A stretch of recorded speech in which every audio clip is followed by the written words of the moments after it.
Salam, xoş gördük. Yenidən sizinlə həmişə olduğu kimi mənəm, həkim, psixoterapevt, yalan və bədən dili üzrə ekspert Elnay Rəhimov Tambovski. İnsan davranışlarını analiz eləməyə davam edirik.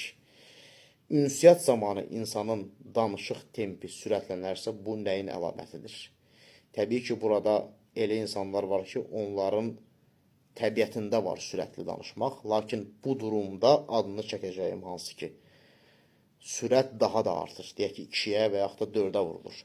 Birinci səbəb səbirsizlikdir. Hansı ki, insan məsələləri tez bitirmək istəyir.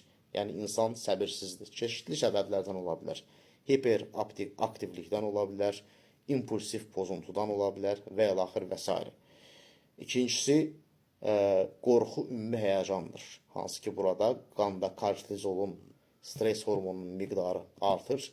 Təbii ki, qaçış müşahidə olunur. Yəni, qaçış həm deyək ki, əzəllərin iştirakı da ola bilər, həm də ki, danışıqda özünü müdafiə ilə göstərə bilər.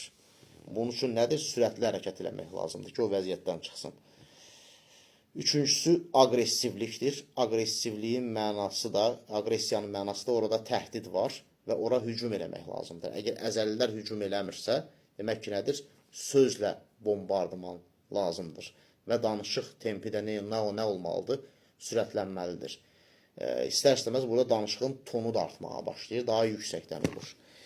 Dördüncüsü, bir yalanı gizlətmək cəhdi. Yəni, insan sürətli danışır, əlavə lazım olmayan detallar verir ki, yalan məsələ bütün o detalların içərisində itib batsın. Beşinci əlamət özgüvənsizlikdir. Əksinə, insan sürətli danışır ki, vacib detalları tutub, onun üzərində dayanmasınlar və onu tənqid eləməsinlər. Onu biabır eləməsinlər.